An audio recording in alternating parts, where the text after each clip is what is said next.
Assalamualaikum warahmatullahi wabarakatuh. Alhamdulillah, tidak henti-hentinya kita memuji Allah subhanahu wa ta'ala. Dan sering kami ucapkan bahwasanya setiap muslim sangat yakin dengan kalimat La ilaha illallah, La ma'buda bihaqqin illallah. Tidak ada Tuhan, pemilik, penguasa, raja yang sebenarnya di langit, di bumi kecuali Allah. Dia yang telah menggantikan siang dan malam, menurunkan hujan, menciptakan semua manusia dengan beragam macam bahasa, warna kulit, postur tubuh, paras wajah. Begitu juga menciptakan hewan-hewan dengan segala jenisnya, tumbuh-tumbuhan, dan juga yang tidak nampak oleh mata manusia dari kalangan malaikat dan jin. Dia meluaskan rahmatnya bagi orang yang patuh dan juga beriman, dan menyiapkan siksa yang keras bagi orang yang membangkang dan kufur. Dan dia telah memudahkan kita agar menikmati semua apa yang dia siapkan sebagai fasilitas di muka bumi ini. Dan dia hanya meminta kepada kita untuk berterima kasih atau bersyukur. Dan bersyukur ini dirangkumkan di satu kalimat, yaitu Alhamdulillah. Maka selalu ucapkan kalimat ini. Dan juga kita panjatkan salam hormat kita kepada utusan Sang Pencipta Allah, orang yang telah dipilih secara khusus dari seluruh kalangan manusia untuk menutup risalah langit. Tidak lagi Nabi dan Rasul setelahnya. Dan orang yang telah disempurnakan jalur nasabnya, fisiknya, ilmunya. Dan dia adalah Nabi besar Muhammad sallallahu alaihi wasallam yang telah Allah perintahkan untuk mengucapkan salam hormat kepadanya. Dan sebagai orang beriman, kita sedang mengejar apa yang Allah janjikan dari salawat tersebut. Karena satu kali ucapannya akan dibalas dengan 10 kali tambahan rahmat. Bahasan kita malam ini teman-teman sekalian adalah dosa besar ke-135. Dan ini bahasan yang sangat peka sebenarnya, membutuhkan tambahan konsentrasi dari kita, karena ini masuk kepada level iman yang lebih tinggi bagi setiap orang beriman, yaitu bab gembira dalam kemaksiatan. Ini dosa. Jadi berbuat maksiat itu sendiri atau pelanggaran-pelanggaran yang Allah Azza wa Jalla larang, baik itu besar ataupun kecil, haram ataupun masuk dalamnya makruh, ya, itu butuh kepekaan iman untuk meninggalkan semua itu. Dan kalau ada yang melanggar seseorang atau seseorang melanggar sesuatu yang haram, pasti dia kena hukuman. Tidak ada keraguan dalam masalah itu. Sebagaimana juga orang yang melakukan ketaatan pasti akan mendapatkan rahmat dan kasih sayang, juga rezeki. Dan ini harus ditanamkan benar dalam hati setiap orang di antara kita, karena ini adalah fakta yang ada. Terlalu banyak contoh orang-orang sebelum kita, di mana para nabi-nabi dan para pengikutnya yang telah beriman kepada Allah dan terus memupuk iman mereka, sampai pada tingkat mereka disiksa pun, mereka tidak meninggalkan keimanan itu karena sangat pekah mereka merasakan betul kenikmatannya. Dan tidak akan pernah kita rasakan kenikmatan iman, juga ibadah, selama kita masih membuka keran kemaksiatan. Mustahil seseorang antara kita khusyuk dalam sholat, selalu ingin membaca Al-Quran, selalu ingin berzikir, selalu merasa sedih kalau sampai ada yang luput dari ibadah itu. Apalagi kalau sampai melakukan kemaksiatan. Mungkin hal-hal yang makruh pun, yang dia tidak berdosa tapi termasuk hal yang tidak disuka oleh Allah, membuat dia sudah cukup jadi beban, ya, kalau dia sempat melanggarnya. Maka itu tidak akan pernah ada ruhnya ibadah itu, dan kita merasa sangat nyaman dan nikmat kecuali kita sudah menutup pintu keran kemaksiatan. Jadi ini kita sendiri, setiap individu dan kita lebih tahu, ya, dosa-dosa apa yang dia lakukan. Saya pernah sampaikan dan ini saya berbagi. Semoga Allah jadikan saya orang pertama melaksanakan, bukan cuma mengucapkan. Maka coba terapi seminggu atau sebulan. Dan dalam seminggu ini lakukan ketaatan yang Allah Subhanahu wa taala perintahkan, yang sudah kita tahu, tapi betul-betul berkualitas. Misal azan sholat. Dan harus kita tanamkan dalam sholat itu, yang butuh terhadap sholat adalah saya, bukan Allah. Allah nggak butuh dengan sholat kita. Andai saja Allah memberikan kita, saudaraku seiman, 500 tahun umur, dan kita gunakan semua untuk sholat, tidak ada manfaatnya buat Allah. Allah menciptakan kita dan amal-amal itu untuk memberikan kembali amal itu kepada kita. Itu dijelaskan dalam hadis Bukhari. Kenapa banyak orang kalau sholat, dia hanya seperti lakukan gerakan-gerakan saja. Karena dia berpikir Allah butuh dengan amal itu. Seperti hanya sekedar store kewajiban. Oh berarti Allah sudah suka, selesai. Yang penting saya sudah sholat. Tidak, saudara. Tidak akan ada maknanya itu. Amal-amal yang akan menemani kita di kuburan nanti, yang akan menjadi pendamping sebagaimana dalam hadis disebutkan, kalau seseorang mayit meninggal dan dia orang mukmin, maka di seluruh tubuhnya dikelilingi oleh amal solehnya. Di kakinya ada sholat, di kepalanya ada puasa, di bagian arah bagian depannya ada zakat dan seterusnya. Dan setiap ada malaikat azab datang, semuanya ibadah ini mengatakan tidak ada tempat untuk kalian di sini. Sampai akhirnya dia pun disuruh beristirahat dengan tenang dan jadi kuburannya taman dari taman surga. Tapi amalan mana yang bisa menjadi seperti ini? Amalan yang betul-betul berisikan keikhlasan dan punya ruh, punya makna. Dan tidak ada maknanya, tidak ada kekhusyuan dalam ibadah ini. Ya, kecuali kita betul-betul jauh dari kemaksiatan. Sedikit kemaksiatan teman-teman sekalian kata para ulama, sudah cukup nikmat pertama yang Allah angkat adalah hilangnya nikmat ibadah itu. Jadi tidak ada ruhnya. Kita kalau ngaji, ya lewat begitu saja. Kalau berzikir ya begitu saja. Tidak ada kepekaan. Tidak ada merasa enak sekali baca Quran ini. Rasanya tidak mau tutup, tidak mau berhenti. Ada perasaan yang muncul kalau sujud, rasanya nggak mau angkat kepala karena lagi asyik ngobrol sama Tuhannya. Itu nggak bisa muncul selama ada maksiat. Begitu juga selain contoh yang lain, sholat, zikir pagi petang. Coba on time, habis subuh baca. Jangan berdiri kecuali sudah baca. Habis asar juga begitu, jangan ditunda. Itu juga dengan baca minimal 10 ayat per hari. Komitmenkan, jalan sebulan ini, semuanya kerjakan. Dan pintu maksiat apapun, Anda lebih tahu maksiat itu. Dan umumnya maksiat itu terjadi di waktu-waktu lengah. Lagi santai, malam-malam, habis mandi, minum teh, depan TV, mulailah nonton. Gitu. Mulailah ini dan itu. Ya. Maka kemaksiatan itu hanya bisa dilakukan oleh syaitan. Membuka pintu itu untuk kita kalau kita lagi lengah. Oleh karena itu harus hati-hati. Kalau kita lagi padat jadwal, umumnya syaitan agak sulit untuk menggoda kita. Makanya sering saya bahasakan teman-teman sekalian, coba ibadah-ibadah itu dilakukan dan dipaksakan. Karena ibarat kita sama syaitan ini seperti orang yang akan lomba lari.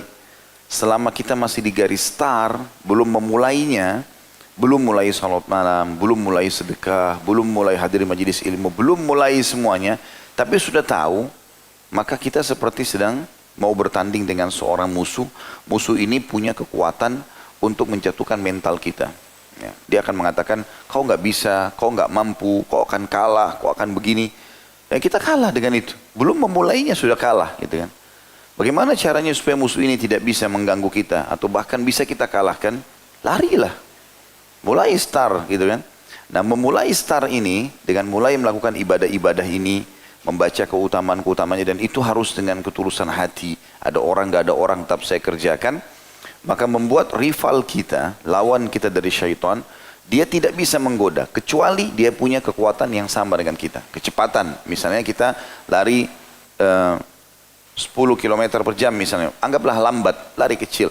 Maka syaitan juga kalau mau menggoda kita, dia nggak mungkin tinggal di garis start, dia harus lari seperti kita. Itu pun kalau dalam kondisi orang sedang lari, rival itu nggak bisa. Kadang-kadang apa yang dia lemparkan dari kata-kata untuk menjatuhkan mental kita, itu bisa sampai bisa enggak. Karena kita sedang lari. Apalagi kalau kita kecepatan tinggi. Dia harus seperti kecepatan kita atau lebih cepat lagi untuk mengalahkan. Nanti di saat kita sudah tersibukkan dengan ibadah itu dan kita tutup pintu-pintu kemaksiatan, akan ada kenikmatannya luar biasa. Sampai para salafus saleh sangat pekah mereka pada saat mereka ketinggalan satu hal yang itu pun ada udzur syar'i, misal ketiduran, misal apa, itu sudah cukup membuat mereka menyesal luar biasa. Karena mereka faham, sekali luput amal soleh ini, maka akan terus tercatat ibadah yang luput sampai hari kiamat. Misal, tadi subuh ada yang tidak sholat di masjid. Anggap dia punya udzur syar'i. Kita tidak bicara orang yang tidak punya udzur syar'i. Orang punya udzur syar'i. Kita bicara sekarang kepekaan iman. Orang punya udzur syar'i, misal dia ketiduran. Udzur syar'i. Dia bangun, sudah selesai sholat berjamaah di masjid. Kalau kaum salafus saleh dari sahabat dan tabi'in itu sudah cukup membuat mereka menyesal berbulan-bulan gara-gara itu saja. Karena mereka sangat peka. Di buku amalnya akan tercatat di hari itu, sholat subuh itu tidak dikerjakan di masjid. Walaupun ada uzurnya. Dan itu tidak bisa diubah sampai hari kiamat. Kita akan temukan di buku amal. Sekali luput ibadah itu maka selesai. Dan ini butuh kepekaan. Itu ada di tangan kita. Dan harus kita memaksakan diri merasa kita butuh dengan ibadah itu. Contoh sholat teman-teman, kita harus sadari Allah nggak butuh pertama dari ibadah sholat itu, dan juga di setiap gerakannya dan bacaannya ada pahala. Jangan pernah hilangkan satu pahala pun di situ. Coba sebentar sholat isya, antum mulai niat dalam hati dan minta kepada Allah SWT supaya sholat ini nggak hilang pahalanya. Pekah, setiap bacaan walaupun tidak mengerti apa yang imam baca, ikuti. Setiap gerakan nikmati. Usahakan dari takbir sampai salam. Di situ antum akan maksimal mendapatkan pahala. Dan harus begitu memang. Tidak boleh kita biarkan syaitan mencuri semaunya saja. Oh nggak apa-apa nih, misalnya menghayal dan seterusnya. Itu dari syaitan. Dan ini semuanya juga akan ada kemaksiatan. Kata sebagian ulama salaf, kalau seandainya seseorang itu coba menjaga hubungannya dengan Allah, dan kita akan baca nanti banyak statement para ulama salaf berhubungan dengan masalah itu, maka nanti dia kalau menjaga hubungannya dengan Allah SWT akan muncul kepekaan dalam ibadah itu. Artinya ada ruhnya, ada maknanya, sehingga muncullah kehusyuan dan kenikmatan tersendiri. Bahkan nanti sampai pada tingkat kita membenci kemaksiatan. Apa yang orang itu buat? Kenapa dia melanggar? Muncul itu. Karena kita sudah pekah dalam masalah-masalah seperti ini. Itu kalau seandainya orang buat dosa secara umum. Ada, itu dosa ya. Apa saja dosa kita lakukan ada hukumannya. Ya, ada ancamannya. Ada dosa lain yang nanti menambah beban dosa itu sendiri. Yaitu bergembira dengan dosa. Ada orang berbuat dosa, ini tidak boleh. Sudah cukup mengganggu kepekaan dia dengan Allah SWT. Dan ini untuk kembali kepada kepekaan awal butuh pendongkrak yang lebih kuat. Jadi kalau seandainya dia dulu dengar masalah neraka, kemudian dia mulai taubat kepada Allah SWT, terus dia futur, turun lagi imannya, kembali kepada kemaksiatan, dan dia berikan kesempatan syaitan untuk mengajak dia bermain di alam maksiat itu, akhirnya dia terbawalah dengan arus godaan-godaan tersebut, untuk kembali kepada tingkat iman yang pertama, butuh pendongkrak yang lebih besar. Biar kita dengarkan ceramah yang sama belum tentu terdongkrak. Makanya sulit sekali. Saya pernah kasih gambaran, dosa itu seperti jurang. Kita ada di atas gunung yang tinggi. Dosa itu jurang. Kapan kita sekali terjerumus, ya, walaupun tidak loncat, tetap jatuh terguling. Dan untuk naik butuh mendaki. Bisa difahami ini? Jadi ini penting, pekah sekali. Makanya saya bilang kita bicara tentang masalah keimanan dan harus faham masalahnya teman-teman. Ini kalau tertanam dalam hati, kita akan berjalan sendiri atau rame-rame, akan selalu merasa ditemani oleh Allah SWT. Itu penting dan itu pola hidup seorang muslim. Mau dia hidup di negara Islam, negara kafir, dimanapun dia berada, dia adalah figur orang yang selalu merasa diawasi oleh Tuhannya. Dan dia nikmati ibadah itu. Nah, bergembira dengan kemaksiatan itu, misal dengan contoh menceritakan kepada orang, berbangga-bangga dengan perbuatan pelanggarannya. Karena ada orang begitu, dia mencuri di kantor misalnya. Dia bangga sama teman-temannya. Atau dia menipu orang. Bangga. Dia sampai menjadikan bahan tertawaan misalnya. Atau dia berzina malamnya. Dia bangga. Dia menceritakan hotelnya, dia menceritakan perempuannya, dia berbangga. Bahkan dia ajak temannya untuk tidur sama perempuan yang sama. Mungkin dia traktir. Ini bahaya. Ini gembira ini dosa sendiri. Jadi selain di zinanya dosa, itunya juga dosa. Bergembirahnya itu. Nah itu yang diangkat oleh Syekh Muhammad bin Wahab rahimahullah di dosa besar ini. Saya bacakan dulu dalilnya. Di antara yang membuat penyesalan besar nanti hari kiamat adalah bergembira dengan kemaksiatan ini. Diangkat dalilnya surah Al-Insyiqaq ayat 13. Kalau yang pegang bukunya itu di halaman 25 ya. Dan perlu saya sampaikan juga kita membedah buku ini memang teracak, tidak berurut sesuai dengan daftar isi karena ada sebagian yang sudah pernah kita bahas di buku kitab Al-Kabair Imam Az-Zahabi rahimahullah.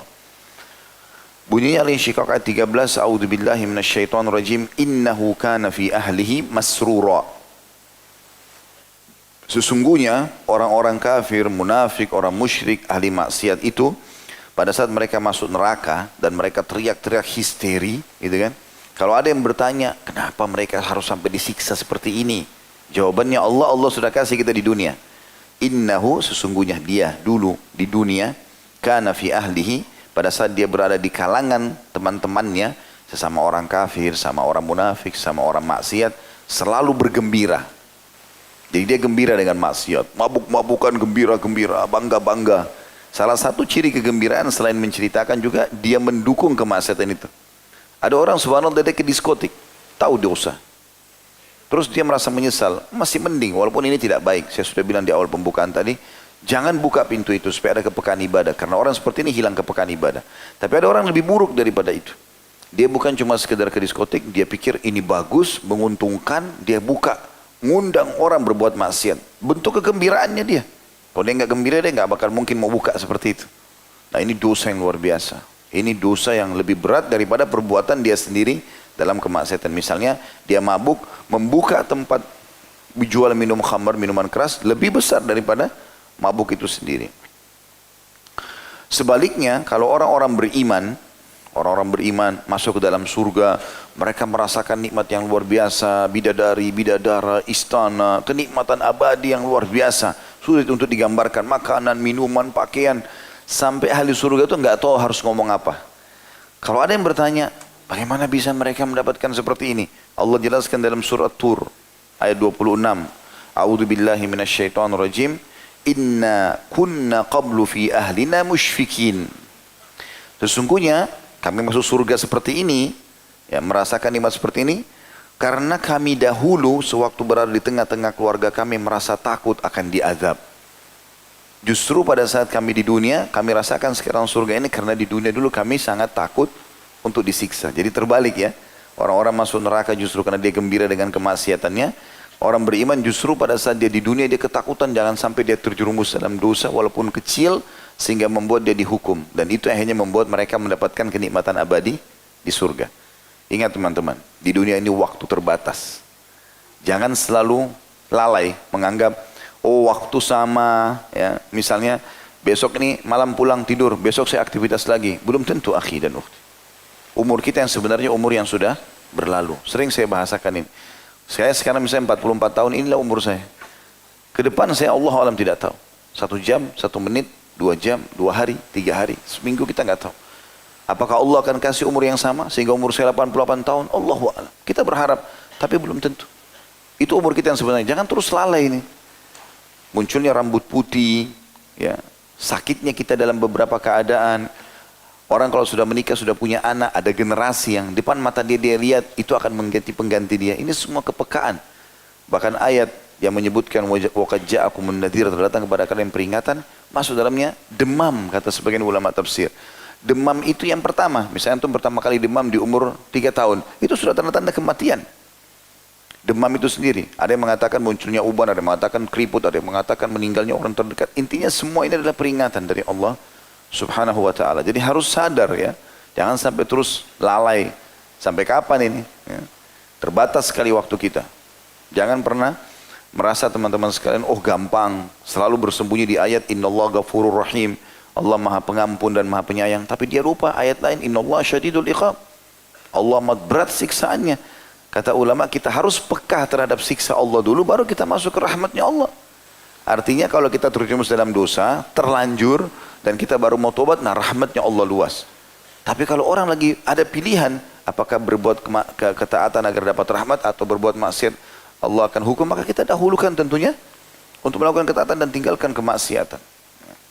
Kemudian dalil yang ketiga yang diangkat oleh beliau, tentang contoh orang-orang justru yang melakukan kemaksiatan kepada Allah, umat-umat sebelum kita, Allah justru binasakan dan hancurkan mereka, dan sebelum dihancurkan Allah buat mereka gembira dengan kemaksiatannya, malah berfoya-foya dengan itu.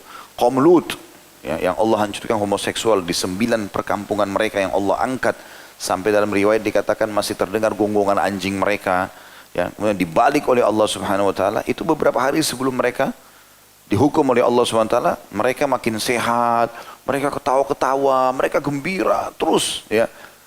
Sayangnya mereka tambah lalai lalu Allah binasakan. Disebutkan dalam surah Al-An'am ayat 44, dalil ketiga yang diangkat oleh beliau. Ini dalil terakhir dalam bahasan dalam bab ini ya, tapi kita akan tambahkan banyak informasi insyaallah sebentar. Bunyinya Al-An'am ayat 44, A'udzu billahi minasyaitonir rajim, falamma nasu ma dzukiru bihi fatahna 'alaihim abwaaba kulli syai'in hatta idza farihu bima utu akhadnahum baghtatan fa idahum mublisun. Maka tak kala mereka melupakan peringatan yang telah diberikan kepada mereka, kami membukakan semua pintu-pintu kesenangan untuk mereka. Para dai, para ulama sudah ingatkan, enggak boleh, enggak boleh, enggak boleh. Mereka tidak mau dengar, tak kala mereka melupakan peringatan-peringatan yang telah diberikan kepada mereka. Hadir di pengajian pun, oh iya, oh udah tahu, tapi tetap maksiat. Maka kami membukakan semua pintu-pintu kesenangan untuk mereka. Sehat, banyak proyeknya, segala macam hal. Sehingga apabila mereka bergembira dengan apa yang telah diberikan kepada mereka itu, kami siksa mereka dengan serta-merta. Tiba-tiba stroke, tiba-tiba tabrakan, tiba-tiba dirampok dan segala macam. Maka ketika itu mereka terdiam putus asa. Kalau yang pegang buku, ini saya hubungkan halaman 25 ini dengan ada bahasan sendiri. Sebenarnya kalau Syekh Muhammad bin Wahab rahimahullah memisahkan ini ya. Tapi saya melihat ini sangat peka hubungannya. Yaitu di halaman 139. Ada bab khusus, bab at-tahadduts bil ma'siyah. Bab menceritakan kemaksiatan. Tapi ini saya lihat peka sekali hubungannya dengan bahasan kita. Jadi dia tidak akan mungkin cerita tanpa senang dengan maksiat itu kan gitu. Makanya dia menceritakan, dia membanggakan. Perhatikan riwayat yang sangat tegas dari Nabi SAW mengingatkan masalah itu. Hadits riwayat Bukhari nomor 6069 dan Muslim 2990. Dari riwayat keduanya ini Abu Hurairah radhiyallahu anhu berkata, "Kullu ummatin mu'afa illa al-mujahirin wa inna minal mujaharati an ya'mala ar-rajulu 'amalan bil-laili thumma yusbiha wa qad satarahu Allah." فيقول يا فلان عملت البارحة كذا وكذا وقد بات يستره ربه ويصبح يكشف ستر الله عليه. Ini hadis sahih Bukhari Muslim. Terjemahannya, setiap umatku masih bisa dimaafkan oleh Allah kecuali orang-orang yang terang-terangan berbuat maksiat. Sengaja. Perhatikan apa yang Nabi rincikan tentang masalah terang-terangan. Kata Nabi SAW, dan sesungguhnya termasuk sikap terang-terangan bila seseorang berbuat sesuatu pada malam hari, apa saja yang dilakukan. Ya umumnya orang berzina misalnya. Kemudian dia melewati pagi hari dalam keadaan Allah telah menutupi perbuatan itu. Gak ada yang tahu antara dia sama Allah SWT. Kemudian orang itu berkata pada teman-temannya, wahai fulan, aku tadi malam telah berbuat demikian dan demikian. Padahal pada malam hari Robnya telah menutupi. Kemudian pada pagi hari dia membuka tabir yang diberikan oleh Allah atasnya. Ini termasuk adalah orang yang terang-terangan, yang gembira dengan kemaksiatannya. Ini tidak boleh. Artinya kalau bahasa pekanya teman-teman sekalian, kalau seandainya ada orang pun terjerumus dalam kemaksiatan, harusnya dia peka untuk tidak menceritakan pada orang. Harusnya. Bukan malah dia menceritakan itu. Baik, kita lebih dalam teman-teman, ini yang ada di buku. Kita lebih dalam melihat bagaimana tambahan informasi yang berhubungan dengan tema kita ini yang ditulis oleh para ulama.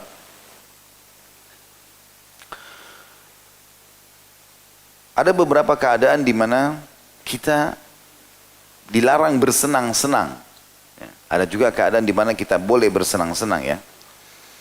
Di antara hal yang dilarang untuk bersenang-senang, bergembira ini, tadi kita bicara masalah maksiat secara umum, ini kita masuk secara substansialnya adalah senangnya orang-orang terhadap ya, pengingkaran sunnah-sunnah Rasulullah. Kalau di zaman Nabi SAW terhadap perbuatan beliau. Seperti yang sering dilakukan oleh orang-orang munafikin. Allah sebutkan dalam surah At-Taubah ayat 81. Ya, kalau ada aplikasi Al-Quran bisa dibuka. At-Taubah surah nomor 9 ayat 81. A'udzubillahi minasyaitonirrajim. Farihal mukhallafuna bimaq'adihim khilafa Rasulillah.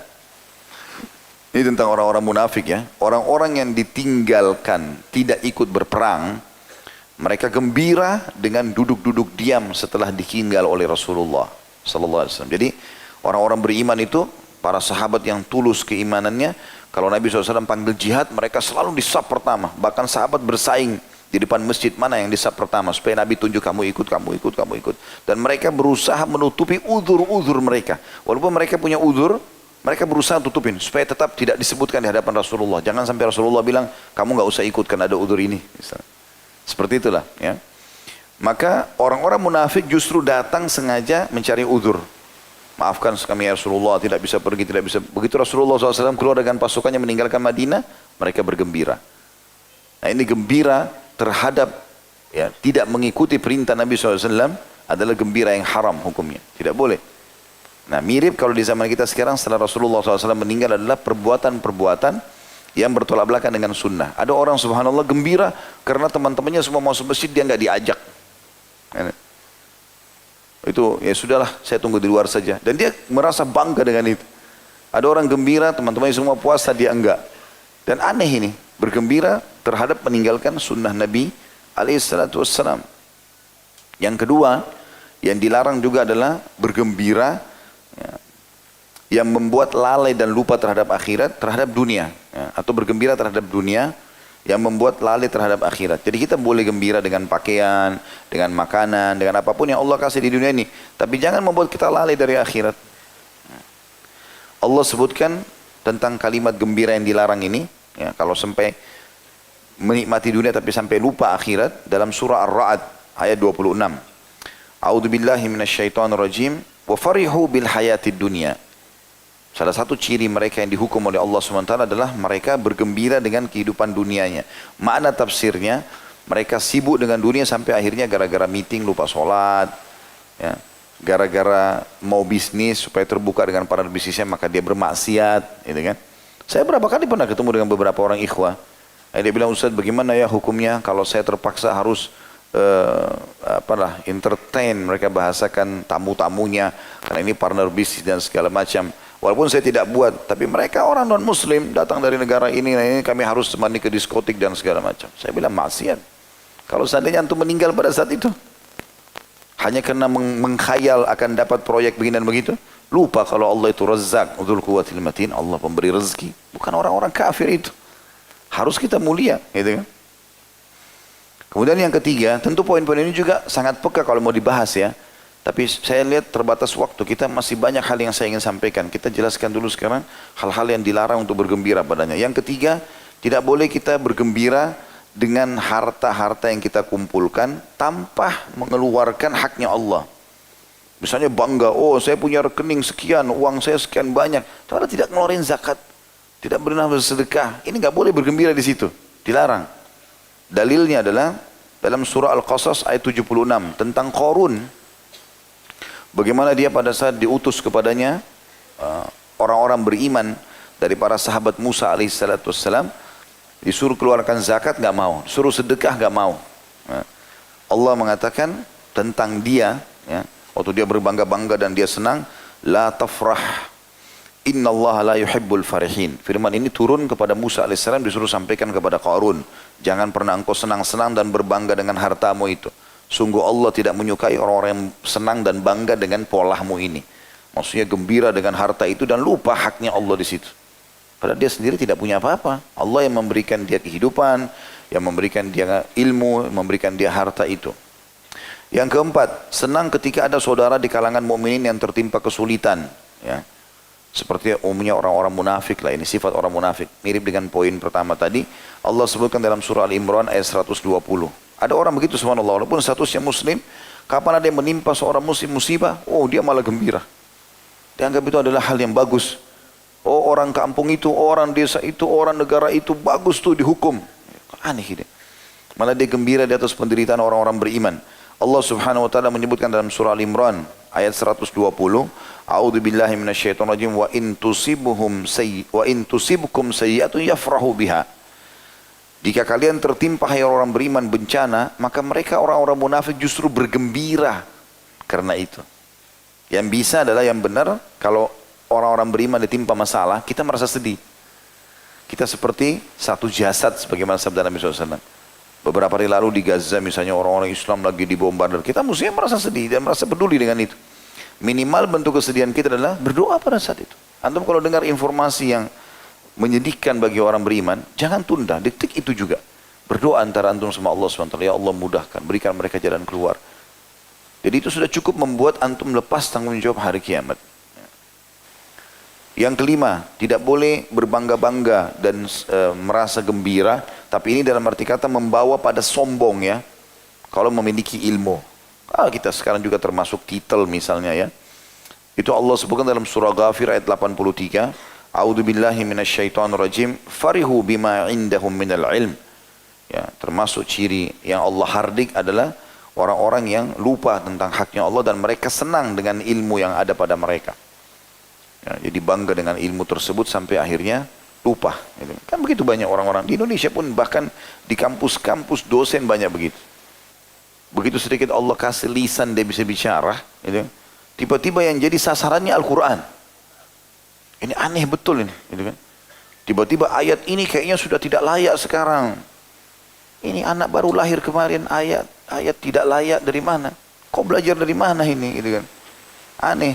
Tapi gelarnya doktor, gelarnya profesor. Ini masuk dalam ancaman ini. Justru gelar ini harus membuat dia Sadar gitu kan. Saya waktu masih S2 masuk di kampus, ada satu profesor ngajar ilmu budaya dan sosial pada saat itu. Karena itu salah satu materi yang harus dipelajari.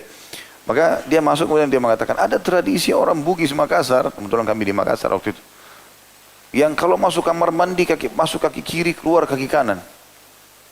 Dan dia sambil seperti sedikit ya, mengolok dengan mimik mulutnya ya. Saya ketuk meja, maaf Pak Profesor, bisa saya bicara sebentar? Langsung saya tegur pada satu. Yang lain semua teman-teman pada diam. Oh iya silakan. Saya bilang yang Anda sebutkan tadi itu bukan tradisi orang Bugis Makassar. Itu adalah ajaran agama Islam. Anda Muslim kan? Iya. Dia bilang ya baik. Ada hadis Nabi SAW yang memerintahkan kita masuk ke kamar mandi kaki kiri, keluar kaki kanan. Itu bukan tradisi. Bahkan dia sempat seperti mengolok bahasanya dia begini. Sebelum saya jelaskan itu. Dia bilang, kalau saya masuk kamar mandi mundur. Mau kaki kanan atau kaki kiri. Kalau dia tidak niat mengolok. Ini seorang profesor. Maka nggak mungkin dengan bahasa itu kan. Nah, ini bahaya sekali. Seakan-akan dia berbangga, dia punya ilmu, dia seorang profesor, kemudian dia masuk ke ngolok-ngolok sunnah Nabi. Kalau nggak ngerti jangan bicara kan gitu. Ini contohnya. Dan tapi alhamdulillah pada saat itu dia tiba-tiba diam, oh itu ada hadisnya. Iya, kalau Anda mau pekan depan saya bawain bukunya. Saya bawakan kitabnya, ada dalam Sahih Bukhari masalah itu. Contoh saja. Nah ini berbahaya sekali. Ini contoh, salah satu contoh dan banyak sekali yang orang seperti itu ya. Banyak orang-orang sekarang yang aneh-aneh di kampus, bahkan di jurusan agama gitu. Oh itu Hamim, Yasin, Toha, huruf-huruf pertama dalam Al-Quran. Oh itu nama-nama orang dulu yang menulis wahyu. Kalau saya juga hidup zaman itu, saya juga tulis nama saya. Sudah kehabisan bahan untuk dibicarakan. Al-Quran. Aneh. Saya saja kalau punya tulisan buku misalnya, kemudian ada orang olok-olok tulisan saya. Kenapa itu Khalid tulis di pendahuluan begitu? Saya akan marah kan gitu. Ini kitabnya Allah. Habis bahan kamu. Harus Al-Quran yang kau olok, kan aneh betul gitu. Nah ini kadang-kadang begitu, karena merasa dia dosen, itu ngomong, ini yang ngomong seorang dokter, dan kami tahu orang itu. Subhanallah, ya umumnya orang-orang liberal biasa begitu. Ya. Ngomong yang aneh-aneh gitu. Baiklah, ini kalau saya bahas sampai subuh tidak selesai.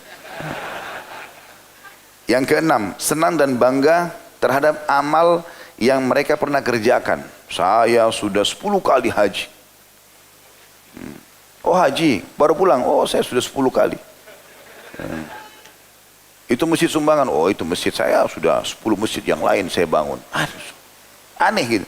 Dan dia bangga dengan itu, bergembira karena dia pernah beramal soleh. Yang butuh amal itu kau. Kapan kau ucapin hilang pahalanya?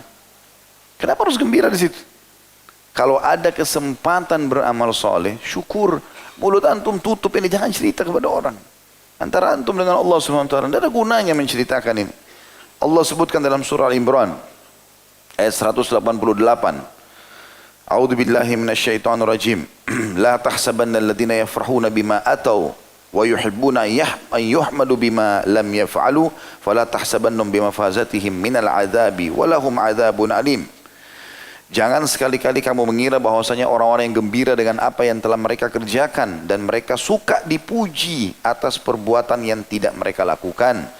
Jadi awalnya bermula dia cerita amalnya kecil. Lama-lama nanti muncul was-was syaitan. Dia ingin dipuji dalam semua lini walaupun dia tidak kerjakan. Jangan sekali-kali kamu mengira bahwa mereka akan lolos dari azab. Pasti Allah hukum. Mereka akan mendapatkan azab yang pedih. Nah, jadi ini peringatan-peringatan dari Allah Subhanahu Wa Taala agar jangan sampai kita bergembira. Ini model-model gembira yang dilarang ya. Yang tidak boleh. Kemudian juga ada ayat yang lain, jadi ini ayat sebenarnya merangkumkan ke 6 poin tadi ya. Bergembira dengan kemaksiatan itu, atau menjadikan dia bermaksiat dengan kelebihan yang Allah berikan. Allah sebutkan dalam surah Ghafir ayat 75. A'udzu billahi minasyaitonir rajim. Dzalikum bima kuntum tafrahuna fil ardi bighairil haqqi wa bima kuntum tamrahun. Ini Allah berfirman kepada para ahli neraka. Pada saat mereka disiksa, mereka mohon-mohon supaya diringankan sehari dari azab segala macam. Allah bilang, suruh malaikat menyampaikan semua itu kepada mereka. Yang demikian itu, siksa-siksa ini disebabkan karena kamu dulu bersukaria di bumi, ya, tanpa mengindahkan kebenaran, dan karena kamu selalu bersukaria dalam kemaksiatan. Ini ayat subhanallah merangkumkan ke 6 poin tadi. Jadi gembira dengan kemaksiatan justru menjadi penyebab disiksa di api neraka. Ya. Sebaliknya, kalau orang yang bergembira karena dia beribadah kepada Allah. Tapi antara dia sama Allah, misal antum Allah mudahkan bangun sholat malam, lalu antum merasa alhamdulillah ya Allah engkau berikan aku kesempatan. Jadi kita merasa pekah, kita bisa sedekah, kita gembira dan bersyukur kepada Allah karena Allah berikan kesempatan. Kalau Allah tidak gerakkan hati kita untuk mengeluarkan, kita tidak sedekah, tidak dicatat di buku amal pada hari itu. Berapa banyak orang yang dilewati orang miskin, lewat dia biarkan. Padahal kesempatan depan matanya sudah dapat pahala, tapi dia tidak mau. Ya. Kalau kita diberikan kesempatan berbuat ibadah, kita boleh bergembira, tapi antara kita sama Allah. Kapan kita ceritain orang lain, nanti malah jadi masalah, bisa riak gitu kan. Allah sebutkan dalam surah Yunus ayat 58, A'udzu billahi minasyaitonir rajim, Qul bi fadlillahi wa bi rahmatihi fabidzalika falyafrahu. Al-ayat, katakanlah hai Muhammad, dengan karunia Allah dan rahmatnya hendaklah dengan itu orang-orang beriman itu bergembira. Artinya kalau mereka berhasil melakukan perbuatan-perbuatan ibadah, maka itu adalah sebuah karunia dari Allah subhanahu wa ta'ala. Baik, lebih peka sedikit kita bahas lagi, lebih dalam. Ada banyak statement dan dalil yang menjelaskan kepada kita yang harus kita renungi. Saya akan sebutkan banyak dalil dan sedikit agak cepat, karena memang kita usahakan bisa materinya selesai. Ya. Beranjak daripada sabda Nabi SAW, dan hadits ini hadits yang sangat peka, disahihkan oleh Syekh Al-Albani dalam silsilah hadis sahihah nomor 505, dan ini diriwayatkan Ibnu Majah nomor 4245. Kata Nabi SAW, niscaya aku akan melihat beberapa kaum dari umatku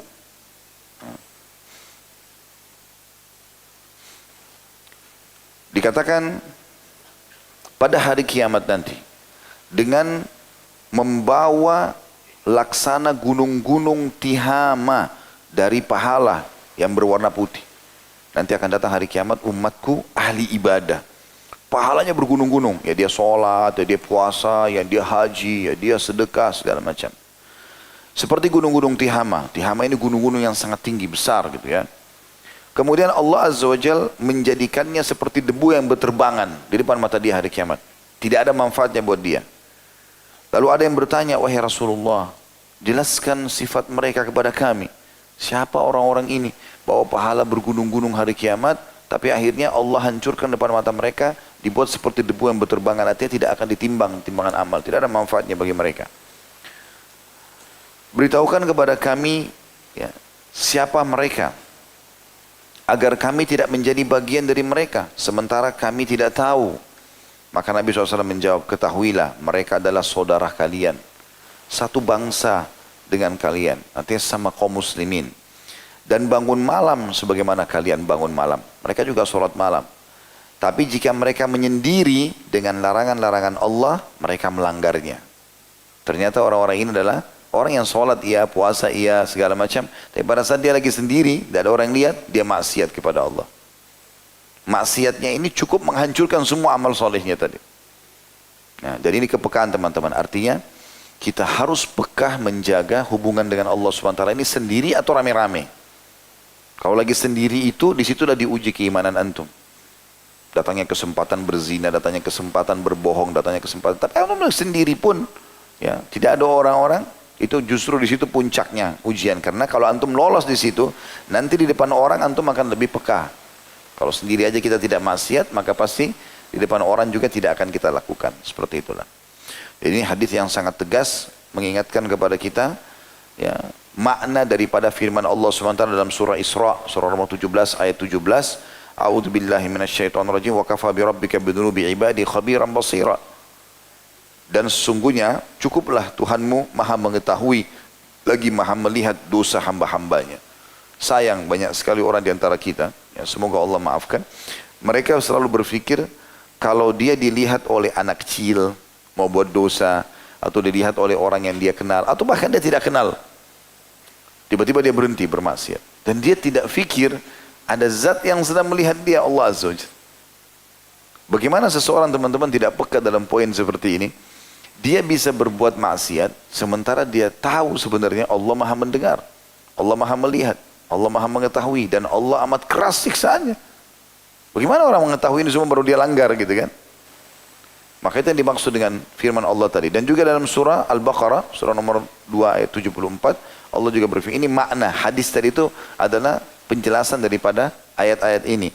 Wa mallahu bighafirin amma ta'malun. Allah tidak akan pernah lalai terhadap apa yang kalian kerjakan. Tidak mungkin luput dari Allah hukuman terhadap dosa itu dan juga balasan kebaikan bagi orang-orang yang beribadah.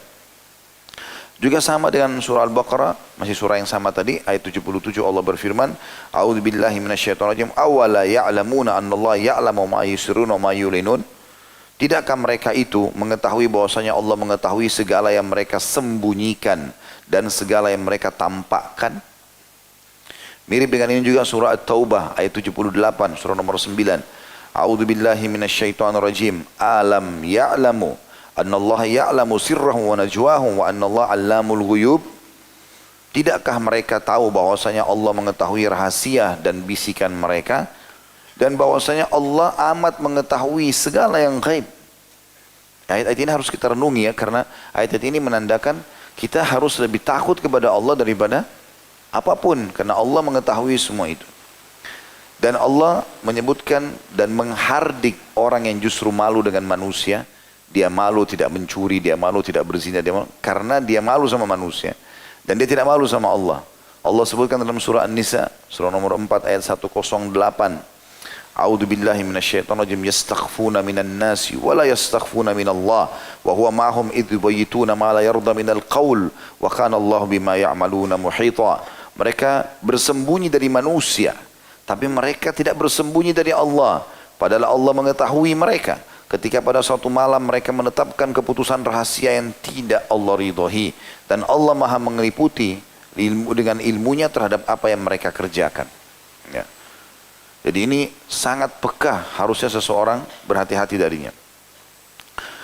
Juga dalam surah Fussilat,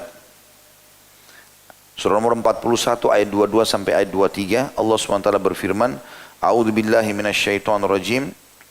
وَمَا كُنْتُمْ تَسْتَطِيرُونَ أَنْ يَشْهَدَ عَلَيْكُمْ سَمْعُكُمْ وَلَا أَبْصَارُكُمْ وَلَا جُلُودُكُمْ وَلَكِنْ ظَنَنْتُمْ أَنَّ اللَّهَ لَا يَعْلَمُ كَثِيرًا مِمَّا تَعْمَلُونَ وَذَلِكُمْ ظَنُّكُمُ الَّذِي ظَنَنْتُمْ بِرَبِّكُمْ أَرْدَاكُمْ فَأَصْبَحْتُمْ مِنَ الْخَاسِرِينَ.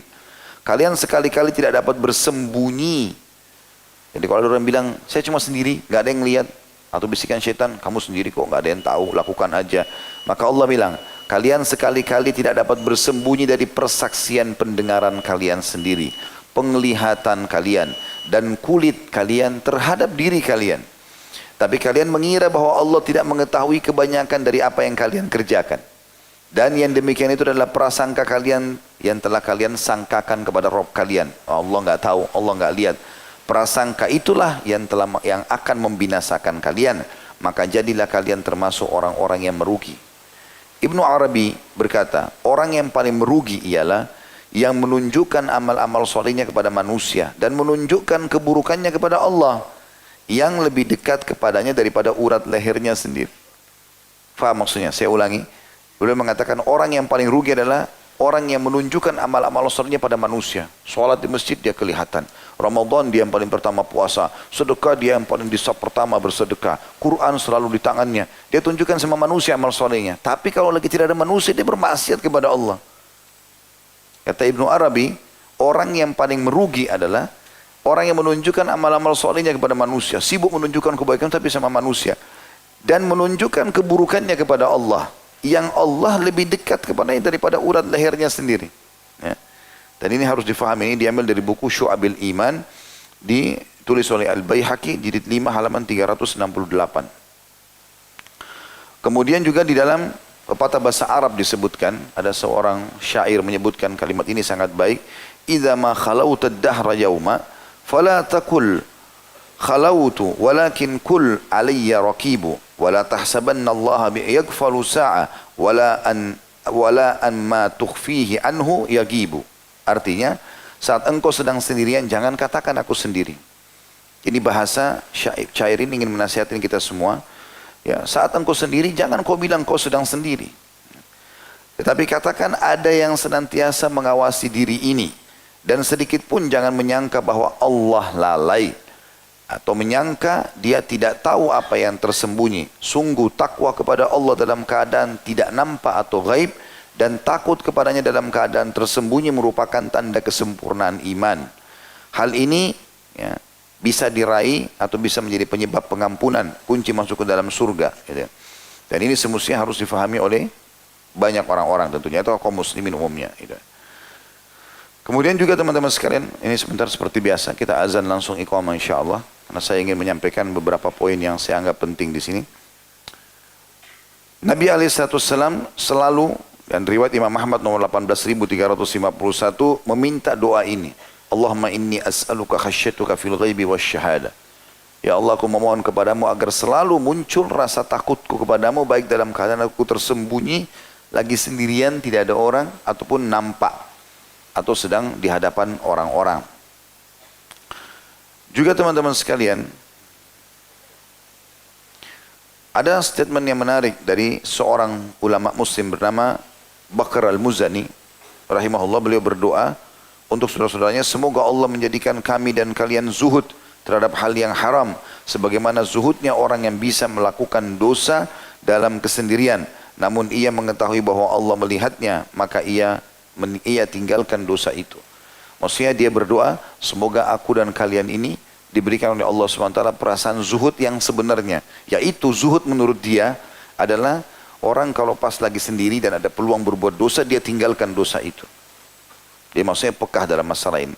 Sebagian di antara salaf juga berkata, orang yang takut bukanlah orang yang menangis dan juga memeras kedua matanya. Nangis, terisak-isak, air matanya banyak keluar. Tapi ia adalah orang yang meninggalkan hal haram yang ia suka saat ia mampu melakukannya. Justru di situ puncaknya seseorang itu dianggap orang yang sangat dekat dengan Allah Subhanahu wa taala. Orang yang takut sama Allah, orang yang justru meninggalkan maksiat pada saat dia punya peluang untuk melakukan perbuatan tersebut. Ini tentu diambil dari kitab Jami'ul Ulum wal Hikam ya. Ditulis buku ini atau diambil dari jilid 1 halaman 162. Juga teman-teman sekalian, ada renungan yang baik ditulis oleh atau dinukil dari Hasan Basri rahimahullah. Beliau berkata, wahai anak Adam, kuatkah engkau memerangi Allah? Dia ulangi lagi kepada murid-muridnya, wahai anak Adam, kuatkah kamu memerangi Allah? Ya. Terus diulangi sampai 3 kali, wahai anak Adam, kuatkah kamu memerangi Allah? Orang yang bermaksiat berarti telah memerangi Allah. Sebagian lagi ada yang mengatakan, saya heran dengan si lemah yang menantang sang kuat. Jadi orang kalau buat maksiat sebenarnya seperti dia sedang menantang Allah. Mirip begini, kalau antum kerja di perusahaan, antum tahu peraturan perusahaan tidak boleh dilanggar 1, 2, 3, 4, 5. Pada saat pemilik perusahaan ada atau pimpinan ada, kita mau membuat pelanggaran di depan mata dia, kecuali antum sengaja mau dipecat. Gitu kan? Tapi kalau enggak mungkin kita buat. Nah itu contoh kepekaan, semestinya dengan Allah SWT kita lebih peka dalam masalah ini. Begitu juga teman-teman sekalian, Wahab bin Al-Ward berkata, takutlah kepada Allah sebesar kekuasaannya atas dirimu. Malulah kepadanya, kepada Allah, seukuran kedekatannya kepadamu. Dan takutlah kepadanya karena dialah yang paling mudah bisa melihatmu. Dan ini disebutkan dari kitab Mukhtasar Minhajul Qasidin di jilid 4 halaman 63. Jadi maksudnya Wahab bin mulai mengatakan, takutlah kepada Allah sebesar kekuasaannya atas dirimu. Maksudnya Allah mampu mematikan kau seketika. Allah lah yang telah menciptakan kau, memberikan kau ruh, menciptakan kau dari bayi, anak-anak sampai kau remaja sekarang. Kekuasaannya Allah sangat besar dan Allah bisa matikan kita seketika. Kata beliau, takutlah kepada Allah sebesar kekuasaannya dia pada dirimu. Malulah kepadanya seukuran kedekatannya dia kepadamu. Karena Allah mengatakan, wa nahnu aqrabu ilaihi min hablil warid, dan kami lebih dekat pada manusia daripada urat lehernya sendiri, gitu kan? Maka ini dikatakan oleh dia, harusnya kau takut karena Allah sangat dekat dengan kamu. Bagaimana sih kalau pengawasan pemilik perusahaan di sebelah kita, masa kita mau langgarkan gitu? Seperti itu maksudnya. Lalu dikatakan, dan takutlah kepadanya karena dialah yang paling mudah bisa melihatmu. Demikian juga yang disampaikan oleh Ibnu Rajab rahimahullah, beliau mengatakan takwa kepada Allah dalam ketersembunyian adalah tanda kesempurnaan iman. Hal ini berpengaruh besar pada pujian untuk pelakunya yang Allah sematkan pada hati kaum mukminin. Ya. Abu Darda pernah menasihati, dan ini contoh ini dinukil juga dari kitab yang sama, Mukhtasar Minhajul Qasidin di jilid 4 halaman 63. Abu Darda juga menasihati mengatakan, hendaklah setiap orang takut dilaknat oleh hati kaum mukminin, sementara dia tidak merasa ia menyendiri dengan maksiat, maka Allah menimpakan kebencian kepadanya di hati orang-orang beriman. Jadi kalau ini juga diambil dari buku yang sama, cuma di halamannya 163. Maaf, ini diambil dari buku Jami' Ulum wal Hikam di jilid 1 halaman 163. Jadi perkataan ini ya maksudnya kalau antum pernah dengar hadis, kalau ada orang berbuat maksiat maka dia secara terang-terangan dia dilaknat oleh seluruh manusia ya, bahkan makhluk-makhluknya Allah yang lain. Maka yang dimaksud di sini kata orang ini Abu Darda mengatakan, hendaklah setiap orang takut dilaknat oleh hati kaum mukminin. Jangan sampai kau melakukan maksiat, kau tidak sadar sebenarnya orang-orang semua lagi melaknatmu. Sementara dia tidak merasa itu. Ia menyendiri dengan maksiat, maka Allah menimpakan kebencian kepadanya di hati orang-orang beriman. Sulaiman At-Taimi berkata, sungguh seseorang melakukan dosa dalam ketersembunyiannya, maka ia pun terjatuh ke dalam lubang kehinaan. Kapan orang buat dosa sengaja? Sendiri-sendiri ya. Tentu kalau orang terang-terangan kayak tadi kita bahas, itu lebih besar lagi dosanya. Kalau dia sendiri saja sudah cukup membuat dia terhina. Ada statement yang lain, sungguh seorang hamba berbuat dosa yang hanya diketahui dirinya oleh Allah saja, lalu ia mendatangi saudara-saudaranya dan mereka melihat bekas dosa itu pada dirinya. Ia melihat tanda yang paling jelas akan keberadaan dan ini adalah tanda paling jelas tentang keberadaan Rabb yang akan membalas amal sekecil apapun di dunia sebelum akhirat. Tidak ada amalan yang hilang di sisi Allah dan tidak ada pula amalan tidak berguna tirai dan penutup dari kuasanya. Artinya Allah pasti akan bongkar. Orang yang berbahagia adalah orang yang memperbaiki hubungannya dengan Allah karena jika demikian Allah akan memperbaiki hubungannya dengan orang lain. Dan barang siapa yang mengejar pujian manusia dengan mengorbankan murka Allah, maka orang yang awalnya memuji akan berbalik mencelahnya. Diceritakan dalam sebuah kisah, ada seorang salafus saleh, dia lagi jalan. Rupanya dia ini pelaku riba. Sebelum dia jadi orang soleh taubat, dia pelaku riba, suka pinjamkan uang orang riba. Kemudian dia jalan, ada anak-anak kecil di pinggir jalan lagi lewat, lagi berdiri main-main, lalu tiba-tiba mereka berdiri sambil membisik-bisikkan. Tapi Allah sampaikan suara anak-anak itu kepada dia. Mereka mengatakan, coba lihat tuh, pelaku riba, raja riba sedang lewat. Maka dengan kuasa Allah sementara dia tersentuh hatinya. Dia merasa, ya Allah, engkau telah membuka aibku di anak-anak ini. Maksudnya kok sampai menjadi bahan pembicaraan anak-anak. Maka dia pulang ke rumahnya, dia mengatakan, ya Rabb, aku adalah tawanan di sisimu, aku akan coba perbaiki keadaan ini. Dia kumpulkan seluruh hartanya dan dia taubat, tidak mau lagi membuka pintu riba. Semua yang dia miliki disedekahkan keesokan harinya dengan niat ingin ibadah kepada Allah SWT. Selang 1 bulan saja dari perbuatan itu, tiap hari dia ibadah kepada, bukan selang 1 hari. Selang beberapa hari saja, bukan sebulan. Dari hal itu, dia mulai terus bersedekah, dia berhentikan pinjaman utang riba. Orang-orang yang sudah utang dimaafin sama dia. Selang beberapa hari, sekitar 5-6 hari sepekan saja, dia lewat, tiba-tiba anak-anak yang sama, gitu, saling bisik dan Allah sampaikan ke telinga dia, sambil mengatakan, berhentilah bermain, karena orang ahli ibadah sedang lewat. Maka dia mengatakan, segala puji bagimu ya Allah, yang pada saat engkau bisa membongkar aibku setiap saat, dan engkau juga bisa menutupinya setiap saat, bahkan mengangkat derajatku. Sufyan ats-Tsauri juga rahimahullah berkata, jika engkau takut kepada Allah, dia akan menjaga dirimu dari manusia. Tetapi jika engkau takut kepada manusia, maka mereka tidak akan bisa melindungimu dari Allah. Jadi statement ini sebenarnya Sufyan ats-Tsauri menyampaikan pada saat menjelaskan atau sejalan dengan hadis Nabi SAW tentang Umar bin Khattab radhiyallahu anhu. Ya, Umar mengatakan, wahai Ibnu Khattab, kalau kau lewat di sebuah lembah, syaitan melihatmu, dia akan cari lembah lain karena takut kepadamu. Apa yang dimaksud dengan syaitan takut kepada Umar? Maka dirincikan oleh sebagian ulama. Ya, di antaranya statement Sufyan ats-Tsauri tentang masalah orang kalau takut kepada Allah, Allah akan buat makhluknya takut kepadanya. Ya, termasuk syaitan sendiri.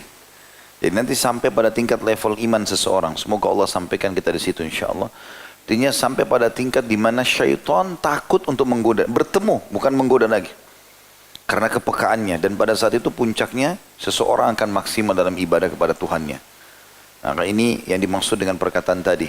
Makanya Sufyan ats-Tsauri mengatakan, jika engkau takut kepada Allah, dia akan menjaga dirimu dari manusia. Siapapun yang niat buruk kepadamu, tidak akan bisa menimpamu.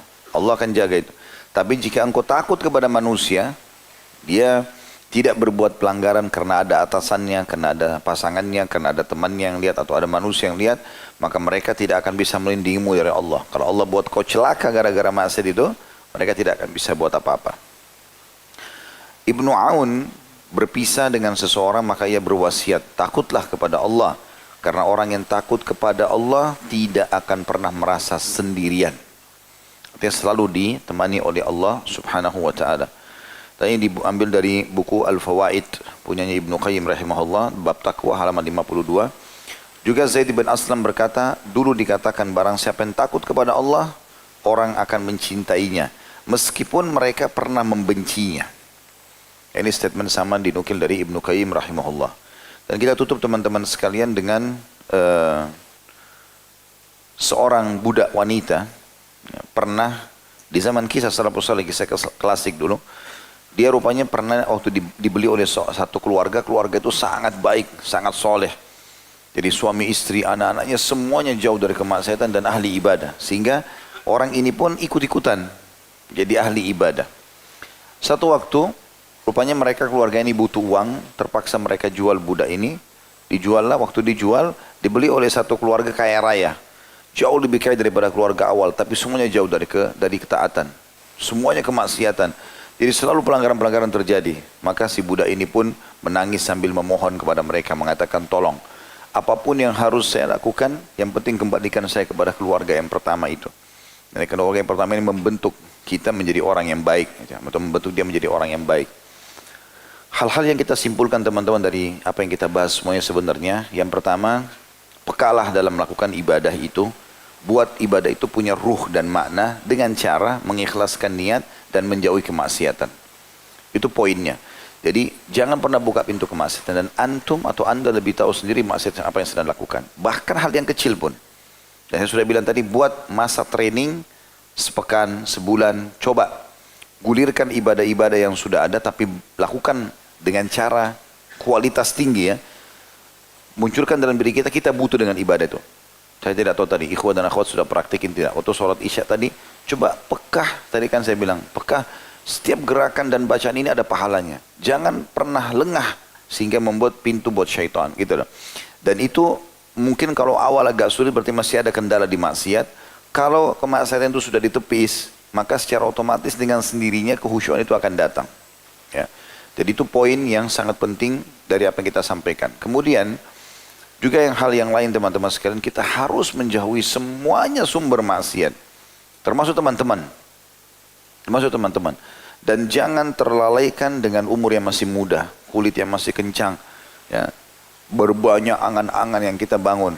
Terlalu banyak orang yang muda, bahkan lebih muda daripada kita sudah meninggal. Jangan terengah dengan harta. Terlalu banyak orang lebih kaya daripada kita sudah meninggal. Jangan terengah dengan titel dan jabatan, karena terlalu banyak orang yang sudah menduduki jabatan itu sudah meninggal dunia. Semua akan diminta pertanggungjawabannya hari kiamat. Kita ini adalah anak-anak akhirat. Ayah kita Adam alaihissalam dan ibu kita Hawa alaihissalam diciptakan oleh Allah untuk menjadi penghuni surga, dan di sini cuma mampir. Ini dunia tempat mampir.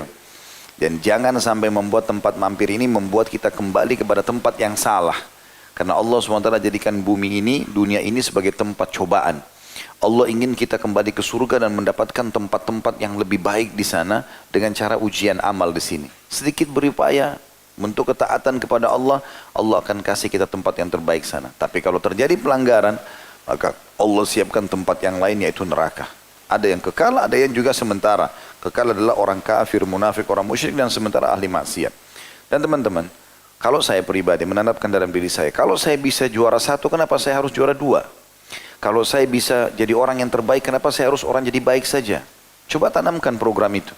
Buat dalam prinsip hidup kita, jadi kita selalu coba menjadi orang yang baik.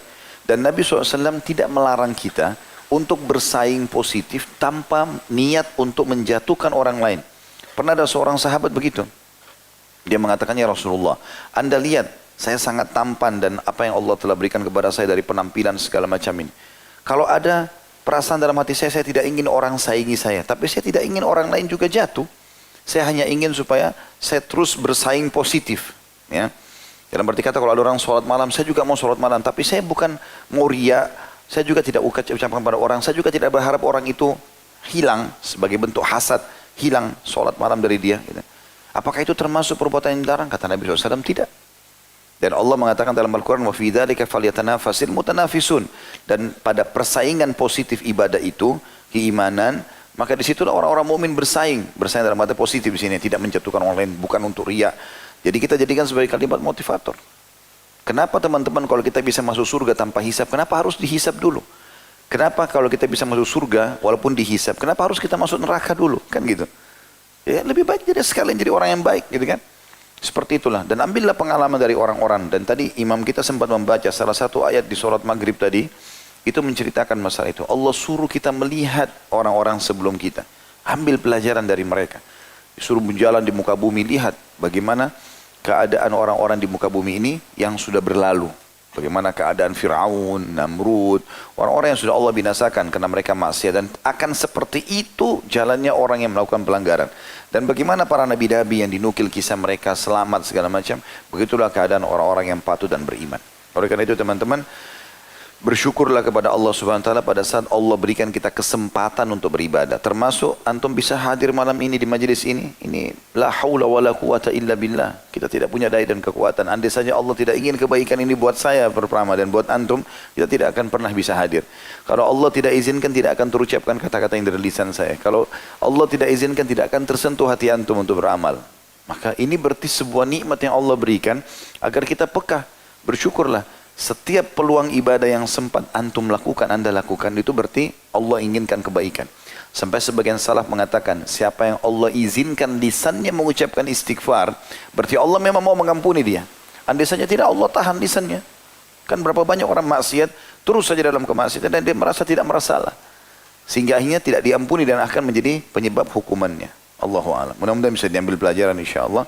Baik, begitu saja teman-teman sekalian, semoga diambil manfaat dari apa yang kita pelajari malam ini, dan semoga Allah jadikan ini sebagai tambahan amal kita pada hari kiamat, dan semoga juga Allah Subhanahu wa taala memaafkan semua kesalahan yang pernah kita lakukan tidak terkecuali, sengaja tidak sengaja, besar ataupun kecil, samar ataupun nyata, dan Allah ganti dengan kemahamurahnya menjadi pahala, dan tidak pernah kita berhenti mendoakan Indonesia menjadi negara yang aman, tentram, damai, seluruh umat Islam di bawah naungan ukhuwah Islamiyah, dan kita berharap semoga Allah melunasi hutang negara kita dengan semudah-mudahnya, dan Allah bukakan rezekinya dari seluruh penjurunya, dan Allah juga karuniai kita pemimpin yang adil, yang muslim, yang kembali pada Al-Quran dan Sunnah, dan menjadi contoh bagi negara-negara yang lain. Dan semoga Indonesia, semoga juga Allah SWT menolong saudara kita di Palestina, di Syria, di Yaman, di Irak, di Myanmar, di Kashmir, di Aqsa, dimanapun yang mereka sedang tinggal. Semoga Allah ikhlaskan niat mereka, terima para syuhada mereka, mulakan Islam di tangan mereka dan tangan kita semua, dan semoga Allah ikut sertakan kita bersama mereka di pahala, baik dengan doa, dengan harta, juga dengan jiwa kita, dan semoga Allah menyatukan kita semua di surga Firdausnya tanpa hisab, mana satukan dalam majelis ilmu yang mulia ini. Pada benar dari Allah, pada salah dari saya mohon dimaafkan. Subhanakallahumma bihamdika, asyhadu an la ilaha illa anta astaghfiruka wa atubu ilaik. Wa sallallahu ala nabiyina Muhammadin walhamdulillahi rabbil alamin. Wassalamualaikum warahmatullahi wabarakatuh.